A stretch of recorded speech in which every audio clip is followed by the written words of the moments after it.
이야기를 한번 해보겠습니다. 앞에 보시는 건 장단기 금리차 얘기를 좀 저희가 해보려고 해요. 장단기 금리차.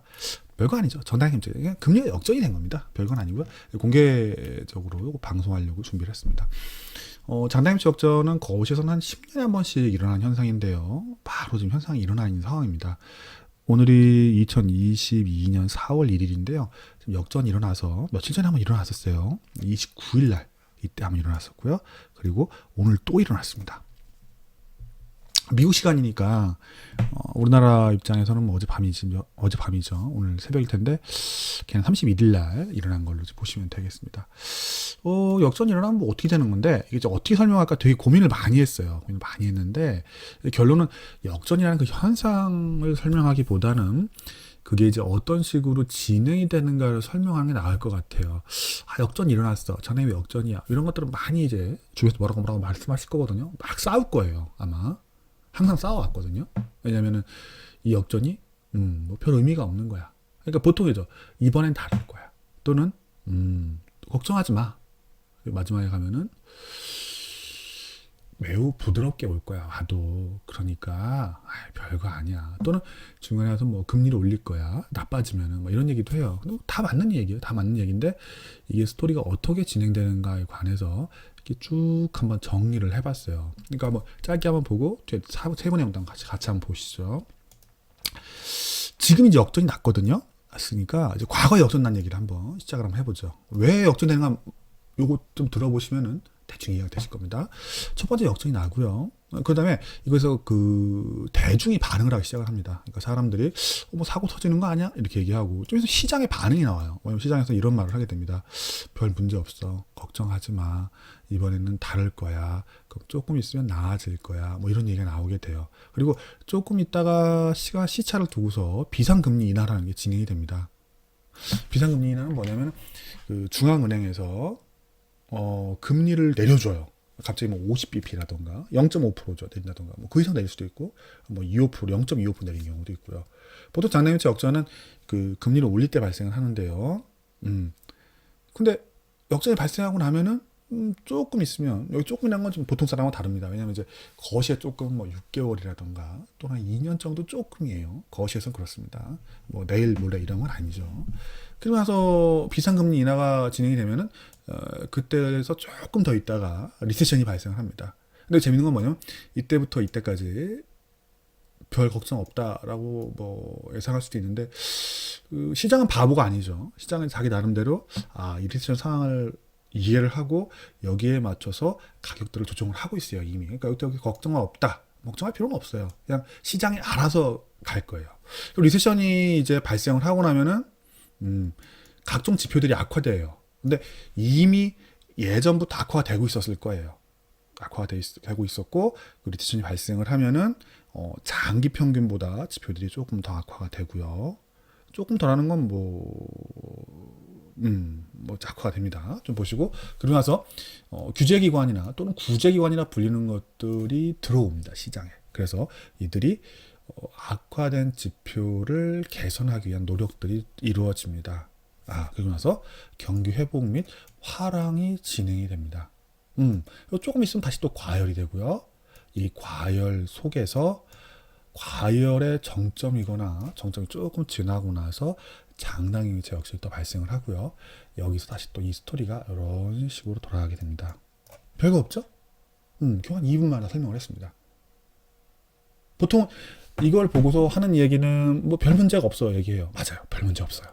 근데 이거 한다고 해서 당장 무슨 일이 터지는 것도 아니에요. 그냥 이 스토리가 계속 반복되는 거예요. 그래서 어느 때가는 역전이 발생을 하고 또 해소가 됐다가 지나고 나서 또 시간이 지나면 또 역전이 발생하고 이거죠. 그래서 어떤 일이 벌어지는데 어떤 일이 벌어진 데는 역전이 일어나고 나서 어떤 분야는 뒤에가 이제 좀 적어놨어요.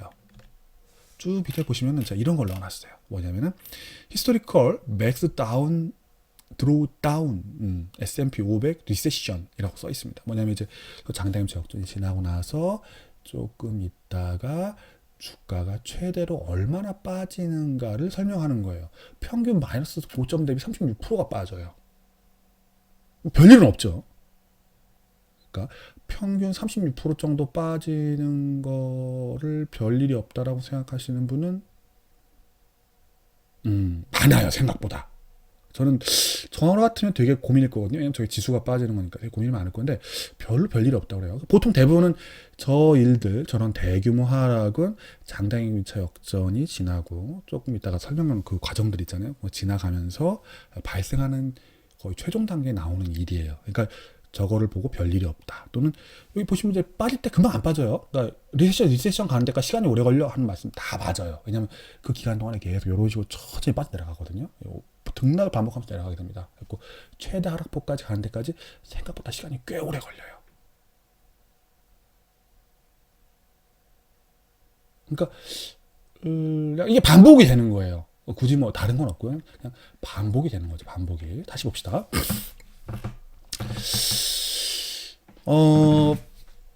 정리를 좀 해보면 저희 밴드에 이제 되게 현명한 분이 계세요. 그분이 이런 말씀을 하십니다. 언제 리세션이 올지는 아무도 모른다는 것은 좀 지적을 해보고 싶습니다. 아무도 모릅니다. 이건 모르는 게 맞고요. 저는 그 장대금차 역전보다는 현명한 분 말씀해 주시는 거는 역전보다는 그 이유를 좀 봤으면 해요. 장대금차 역전이 왜 일어난다고 되어 있죠? 앞에 설명했던 거 기억나세요?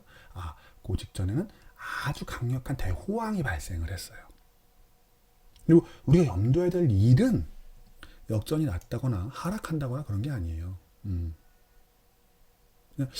어떤 문제가 있었구나라는 거, 또 앞으로 문제가 지금 악화되고 있구나 정도를 좀 알아줬으면 좋겠어요. 그래갖고 뭐 이게 향후에 몇 개월 안에 어떻게 돼 이런 거에 너무 고민하지 않았으면 좋겠어요. 왜냐하면 아무도 몰라요, 그거는.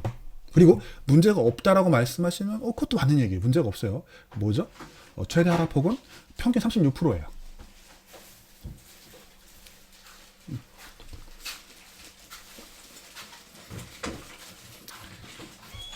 죄송합니다. 잠시만요. 저희 애들이 지금 들어와가지고요.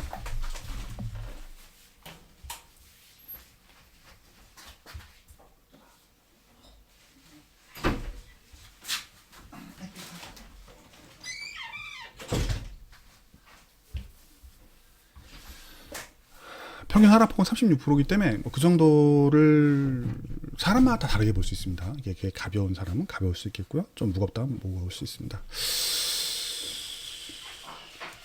저는 그렇습니다.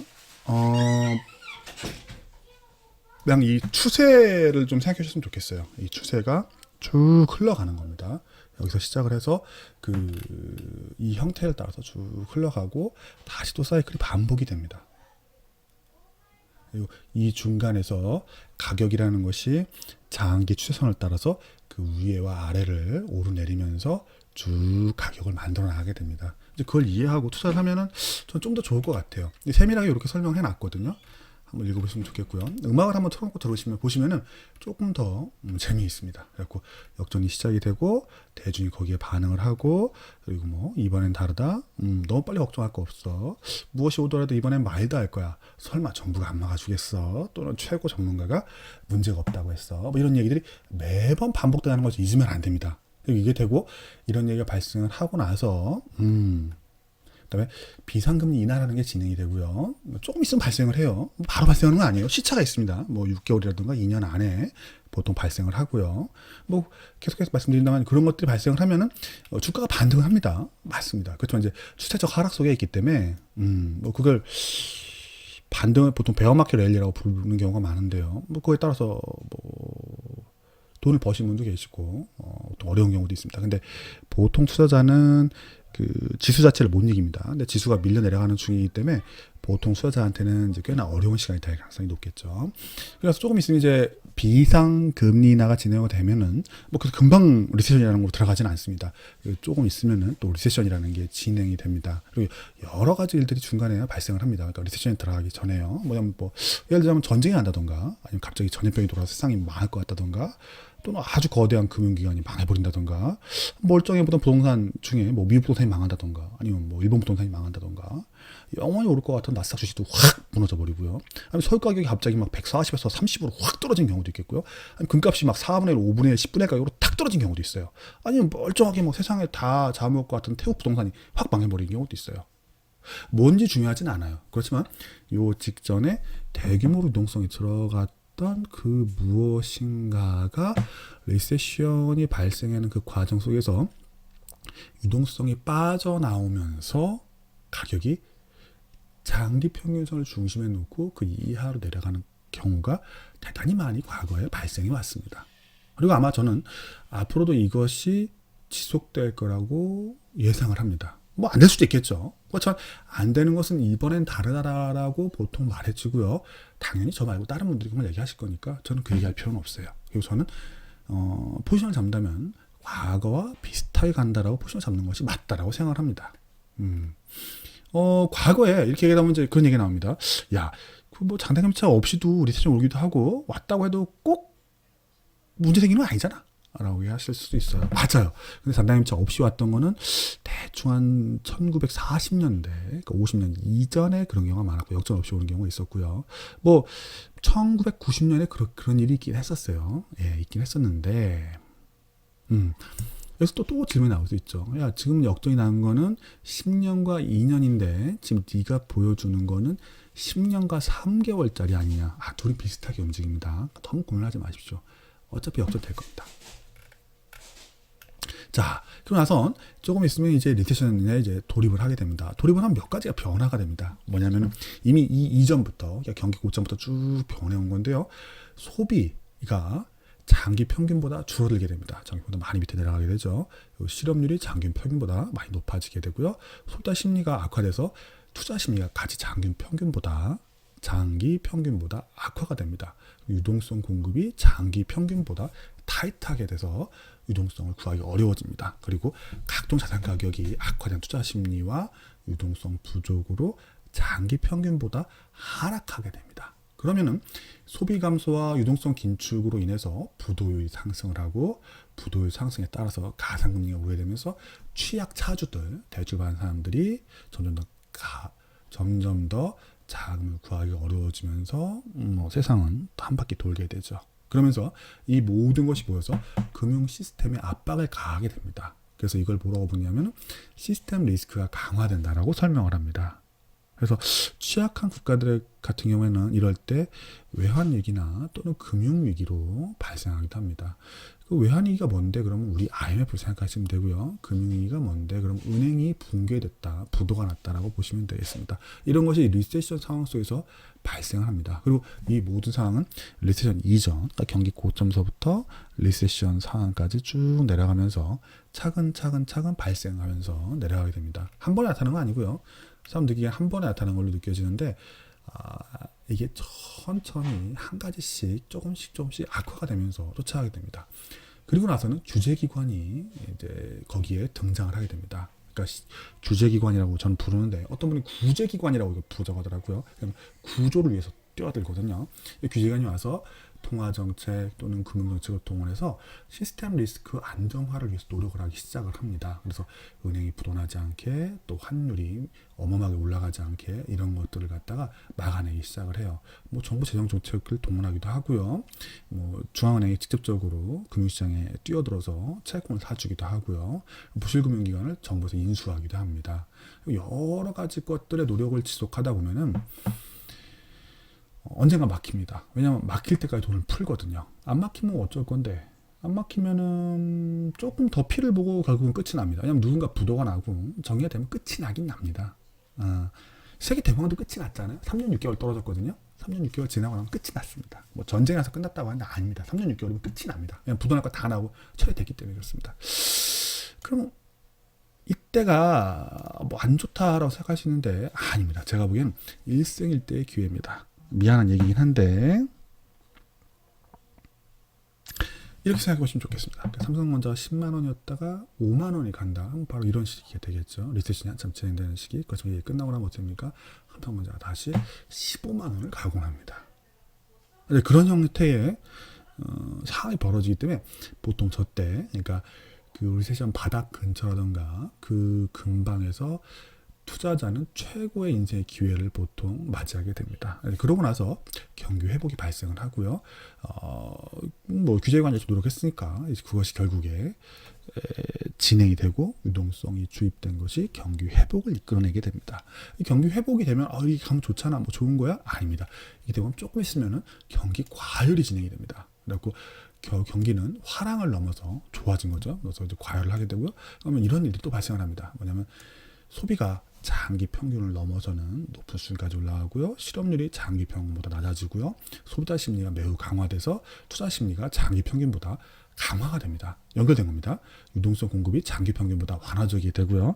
이 쉬운 돈이 마구마구 모든 것을 다 밀어올리기 시작합니다. 그래서 자산 가격이 높은 투자 심리와 풍부한 유동성으로 장기 평균보다 많이 상승을 하게 됩니다. 끝판에 가면 새로운 이론들도 나타나요. 왜 자산 가격이 올라가야 되는가?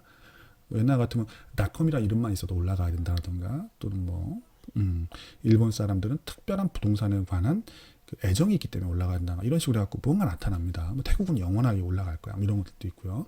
여기서 소비 증가, 유동성 완화로 인해서 부도율이 장기 평균보다 떨어지게 됩니다. 그러면 이제 사람들이 안 망한다라는 심리가, 절대 안 망할 거야, 문제 없어 라는 생각이 이제 퍼지게 되죠. 부도율이 떨어지다 보니까 가상금리가 떨어지게 되고, 은행이 점점 더 많은 돈을 빌려줄 수 있는 데이터를 쌓게 됩니다. 그러니까 똑같은 차주한테도 더욱더 많이 돈을 빌려주기 때문에 취약 차주, 그러니까 돈 원래 못 빌릴 사람들도 쉽게 돈을 빌리고, 점점 더 돈을 많이 빌리니까 이 사람들이 여러 가지 투자에 나서게 됩니다. 그러니까 아무것도 없지만 투자를 할 수 있는 거죠. 그리고 금융 시스템에서 압박이 감소되고 시스템 리스크가 없어지고 약화됩니다. 그리고 취약국가의 경우에는 되게 못 사는 나라들이죠. 외화자금이 유입되고 금융 시스템에 안정화가 되면서 환율이 보통 강세로 가거든요. 이럴 때 그런 나라들이, 그러면서 활황을 맞이하게 됩니다. 그리고 조금 있다가 시간이 지나면 다시 또 장단기차 역전이 발생을 합니다. 한 바퀴 돌았죠? 맞습니다. 한 바퀴 도는 겁니다. 장단기차 역전이 왜 일어나는가? 그거는 바로 요 직전에 화랑 때문입니다. 역전이라고 하면 뭐 하죠? 다시 불황으로 돌아가게 됩니다. 그냥 봄, 여름, 가을, 겨울이 돌듯이 그냥 뺑글뺑글 돌아서 이 사이클이 반복되는 겁니다. 그리고 이 사이클 반복을 막을 방법은 없습니다. 그렇지만 규제기관들이라든가 아니면은 우리가 지식이 계속 쌓여있기 때문에 이 사이클을 막지는 못해도 좀 완화하고, 좀 뭐랄까 안 좋은 거는 좀 늦추고, 또 짧게 하기 위해서 노력을 하고, 실제로 그것이 좀 효과가 좀 있습니다. 과거에 규제기관이 없을 때는 더욱더 강력한 등락이 있었고, 더욱더 깊은 하락이 있었는데, 지금은 그 기간도 줄이고 하락폭도 줄여줍니다. 그래도 최대 하락폭은 평균 36% 정도 됩니다. S&P 500 기준으로요. 일단 장단기차 역전이 발생을 했으므로 S&P 500 평균 36%, 한국 기준으로는 평균 40% 이하로 떨어진다고 보셔야 되고, 지금 기준으로는 대략 한 한국 주식이 2100 정도까지 빠질 거라고 예상하고 대응 정책을 짜는 게 맞습니다. 그리고 유동성이 당장 이제 규제기관에 들어와서 여러 가지 노력하기 전까지는 줄어들 거라고 과거에는 그런 일이 발생을 했으므로 그거에 대해서 우리가 대응 준비를 할 수 있습니다. 이게 다입니다. 한번 앞에 10월에 음악을 넣어놨는데요. 이걸 들으시면서 한번 읽어보시면 재밌습니다. 다시 한번 들어보시면 되게 좋으실 겁니다. 그리고 나서 이걸 한번 봐주십시오. 이건 뭐죠? 장단기 금리차입니다. 파란에 내려와 있는 게 있죠. 그게 지금 저희가 만나서 이야기를 하게 된 10년과 2년짜리 장단기 금리차고요. 빨간 거는 저것 때문에 문제 없을 거야 라고 말이 지금 되고 있는 10년과 3개월짜리 장단기 금리차입니다. 근데 별 의미는 없다고 봅니다. 그냥 역전이 났으니까 저 사이클이 돌 거다라고 봐주셨으면 좋겠습니다. 이거 한번 읽어봐 주시고요. 앞에 말씀드렸지만 과다한 경제 활동들이 진행이 되고, 그게 고점에 이르거나 고점을 조금 지나서 장단기 역전이 나타나게 됩니다. 앞에 보시는 건 미국의 소비입니다. 코로나 터지기 직전보다 약 한 140% 정도 더 하고 있다는 얘기, 또는 130% 정도 소비한다는 이야기가 있고요. 이건 미국의 계속 실업수당 청구 건수입니다. 적어도 1980년 이후에 최저죠. 1960년대에 이 정도까지 낮은 적이 있었대요. 어마어마하게 지금 대호황에 들어가 있다고 보시면 되겠고요. 이거는 신규 내구재 주문이라고 합니다. 사상 최대죠. 그리고 이건 뭐죠? 중소기업들이 임금을 50% 정도가 올린다고 합니다. 어마어마한 호황을 이야기합니다. 그리고 나서 뭡니까?